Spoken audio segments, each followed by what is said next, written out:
Now we are discussing about operational amplifier based stable multivibrator. By using the multivibrators, we can generate the non-sinusoidal waveforms like a rectangular waveform and square waveform. There are mainly three types of the multivibrators. One is a stable multivibrator, second one is monostable multivibrator, third one is bistable multivibrator. In monostable multivibrator, there will be one stable state, either on or off. In bistable multivibrator, there are two stable states. But in a stable multivibrator, there are no stable states. The output oscillates between the two states continuously. There is no need of the triggering. Here we are not giving any input. So the output is oscillating continuously. By using this stable multivibrator, now we are discussing about the stable multivibrator, in which the output is oscillating continuously between the on and off states. We are generating a square waveform. That's why this stable multivibrator is also called as free running multivibrator. Free running multivibrator means we are not giving any input. It is continuously changing states from on to off and off to on. First we will try to understand the function of the circuit. Initially, assume when we are starting the circuit, the voltage is 0 across this capacitor. Why the voltage is 0? Because we connected the capacitor to the output voltage. Because the output voltage is 0, the voltage across the capacitor is 0. When the voltage across the capacitor is 0, here we are getting the output as plus Vsat.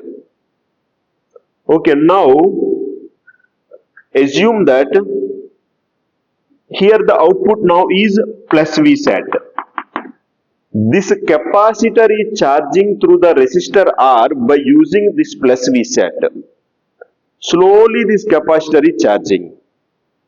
The capacitor is charging until the V reference. When the voltage at the capacitor reaches the V reference value, so when the voltage at the non-inverting terminal reaches the voltage at the non-inverting terminal, then immediately the output value switches from plus Vsat to minus Vsat. Immediately output changes from plus Vsat to minus Vsat when the voltage across the capacitor reaches the plus V reference. Because the output changed from plus Vsat to minus Vsat, capacitor does not allow sudden changes in the voltage. Slowly capacitor tries to discharge. The capacitor discharged and the voltage here is 0. Again the capacitor is charging to the minus Vsat. So here minus Vsat is charging the capacitor. But again it will try to charge until the minus Vsat. In the meanwhile, when the voltage reaches the minus V reference, when the voltage is reaching the minus V reference, the output switches from minus Vsat to plus Vsat. Again the output changed from minus Vsat to plus Vsat. The capacitor does not allow sudden changes in the voltage. So the capacitor discharges to 0. Again it is charging because of the plus Vsat. When it is charging until the plus V reference level, again the output voltage switches from plus Vsat to minus Vsat.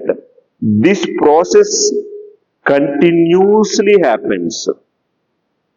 The capacitor in this function, the working of the capacitor is mainly making the oscillations are the change of the states to happen from plus Vsat to minus Vsat.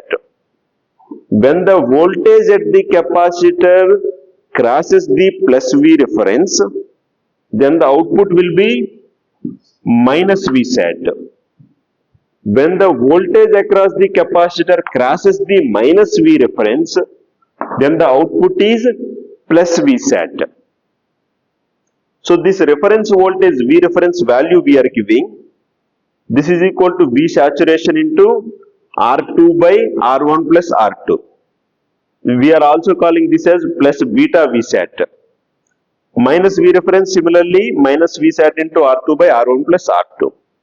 This is how the stable multivibrator is working.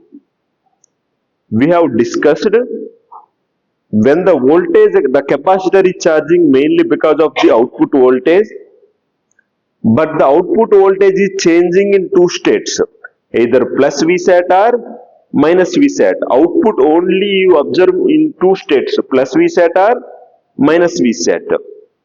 When the output voltage is plus V sat, capacitor is charging until the plus V reference, then output automatically switches from plus V sat to minus V sat.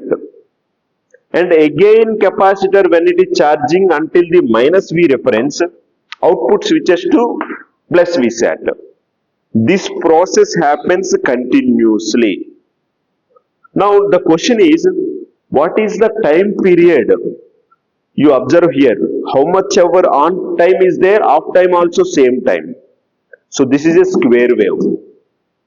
We are generating the square wave. By using the stable multivibrator, we can generate the square wave. Now the question is, what is the time period of this square wave? What is the frequency of this square wave? In order to know the time period or frequency of this square wave, we have this formula. T is equal to 2RC log 1 plus beta by 1 minus beta, where beta is R2 by R1 plus R2. These are the R2 and R1 values. These R1 and R2 values, they are deciding the beta, and this beta, 1 plus beta by 1 minus beta, this is deciding the time period. So if you want 1 millisecond square wave or 2 millisecond square wave or 1 kilohertz square wave or 100 hertz square wave, that can be designed by using the resistors R1 and R2. By changing the values of R1 and R2, we can design whatever the frequency we need, whatever the time period we need. This is how we can generate the square wave by using the stable multivibrator. Because we are using the op amp, this is called as op amp based stable multivibrator.